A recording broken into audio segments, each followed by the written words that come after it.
안녕하세요. 김남미입니다. 벌써 2월 1일이 되었습니다. 여러분들 건강하게 잘 지내고 계시죠? 오늘도 어김없이 저와 함께 한국어 공부를 해볼 텐데요. 오늘 제가 준비한 주제는 단점에 관한 것입니다. 여러분들은 고치고 싶은 단점이 있나요? 저도 예전부터 이것은 정말 고쳐야지 생각해오던 게 몇 가지 있는데요. 그중 하나 오늘 골라서 이야기를 해보도록 하겠습니다. 여러 가지가 있겠지만 그중 하나를 꼽자면 실천력이 부족하다는 것이다. 여러 가지 중에서 그 중에 하나를 꼽자면 여기서도 조건 가정에 쓰이는 뭐뭐 하자면이 쓰였고요. 꼽다라는 표현에 대해서 한번 배워보도록 하겠습니다. 꼽다라는 것은 먼저 이렇게 손가락을 꼽아서 어떤 날을 기다리는 것을 의미할 때 사용을 합니다. 저는 코비드가 끝나기를 손꼽아 기다리고 있는데요. 여러분들이 손꼽아 기다리는 날이 있나요? 이럴 경우에도 꼽다라는 표현을 쓸 수 있고요. 여기에서처럼 여러 가지 중에서 한 가지를 선택을 할 때도 꼽다라는 말을 사용할 수 있습니다. 그래서 저의 단점 중 여러 가지 중에서 그 중에 한 가지를 꼽자면 실천력이 부족하다는 것이다. 실천력이 부족하다라는 말은 생각한 바를 이제 실제로 행하는 힘이 부족하다라는 뜻이에요.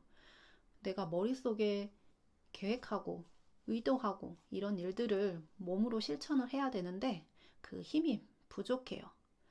내가 하고 싶은 일, 배우고 싶은 일이 무엇인지 결정하는 것은 거의 LTE급인데 실행에 옮기기까지는 세워라 내워라 한다. 여기서 결정하다는 행동이나 태도를 분명하게 정하는 것을 말을 합니다. 나는 유튜버가 되고 싶어. 나는 작가가 되고 싶어. 이런 것을 정하는 것을 결정하다라고 합니다. 그리고 오늘 행동이나 어떤 상황이 속도감 있게 진행되는 것을 말할 때 사용을 하는 경우와 그 반대되는 경우를 배워볼 텐데요. 속도감이 빠른 경우는 그 빠른 인터넷 속도에 빗대어서 LTE급이라고 말을 많이 하고요. 그 반대되는 경우는 세워라 내워라 한다는 말을 많이 씁니다. 이제 예를 들면 이런 거예요. 피자 주문을 했는데 배달이 LTE급으로 왔어요. 굉장히 빨리 왔다는 얘기입니다. 또 다른 예로는 제가 어느 분의 블로그를 보다 보니까 재난지원금을 신청했는데 돈이 LTE급으로 입금되어서 감동했다라는 글을 쓰셨더라고요. 그 정도로 돈이 빨리 들어왔다라는 뜻이고요. 또 다른 예로는 어느 가수가 데뷔를 했는데 3, 4개월 지나자마자 굉장히 인기가 많아졌어요. 이럴 때도 보면 굉장히 LTE급으로 인기 상승을 하고 있어요. 이렇게 말을 할 수 있습니다. 그 반대의 경우 세워라 내워라 한다라는 말을 한국인들이 많이 사용을 하는데요. 세월이라는 뜻은 사실 그냥 흘러가는 시간을 말을 해요. 이제 시간이 흘러가든지 말든지 나는 천천히 하련다 이런 뜻을 가지고 있는데 내월이라는 단어는 사실 없습니다. 하지만 이제 세월아 여기에 라임을 맞추기 위해서 숫자 3을 뜻하는 세와 그 다음 숫자인 4, 내를 사용을 해서 이렇게 라임을 맞췄어요. 그래서 세워라, 내워라 한다 이렇게 말을 많이 하는데요. 예를 들면 이런 거예요. 아침에 아이들도 학교를 가야 해서 바쁘고 엄마도 출근을 해야 돼서 바빠요. 근데 아이들이 굉장히 느리게 준비를 하고 있으면 엄마들이 화가 나서 너네 왜 이렇게 세워라 내워라 하고 있어 이렇게 말을 할 수도 있고요. 제가 얼마 전에 어떤 요리 프로그램을 보는데 그 요리 하시는 분이 이렇게 말씀하시더라고요. 센 불에서 30분간 팔팔 끓인 다음에 약한 불에서 그냥 세워라 내워라 놔두세요. 이렇게 말씀을 하시는 거예요. 그 말은 그냥 그 약한 불에서 오랫동안 천천히 놔두라는 얘기입니다. 그 다음에 또 다른 예도 한번 볼까요? 그 공원에 새로운 화장실을 짓기로 했는데 자재난으로 세워라 내워라 한다. 새로운 건물을 짓기 위해서 자재를 구해야 되는데 그걸 구하는 게 쉽지 않아서 공사 진행이 굉장히 느려지고 있다라는 뜻입니다. 오늘 이 재밌는 표현을 배우셨으니까 나중에 혹시 이런 표현을 어디선가 보신다면 이 뜻은 행동이 느린 사람이나 아니면 진행 속도가 느리다는 뜻을 가지고 있구나 이렇게 생각을 하시면 되겠습니다.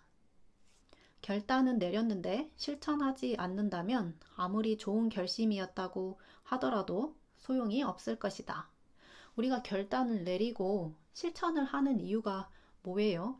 좋은 결과를 나타내기 위해서, 어떤 결과를 나타내기 위해서 하는 건데 결심만 한다면 아무런 결과가 나타나지 않겠죠. 아무 소용이 없는 거예요. 그래서 이런 경우 아무리 뭐뭐 해도 소용이 없다라는 말을 할 수 있는데요. 제가 예를 들어 보도록 하겠습니다. 아무리 돈을 많이 벌어도 건강을 잃으면 소용이 없어요. 우리가 행복하게 살기 위해서는 돈, 건강 모두 필요해요. 하지만 이제 건강을 잃는다면 돈이 많아도 그게 무슨 소용이 있겠어요.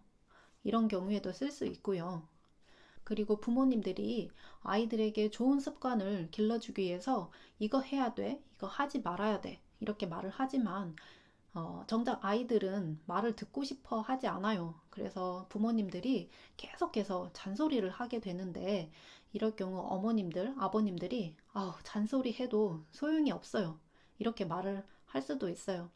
우리가 이제는 소용이 없는 행동을 하면은 안 돼요. 나의 결정이 제대로 발휘되기 위해서 앞으로는 바로 실행하는 습관을 들일 것이다. 여기서 제대로라는 뜻은 내가 마음 먹은 대로 내가 원하는 만큼 그만큼이라는 부사이고요. 발휘하다 한번 볼게요.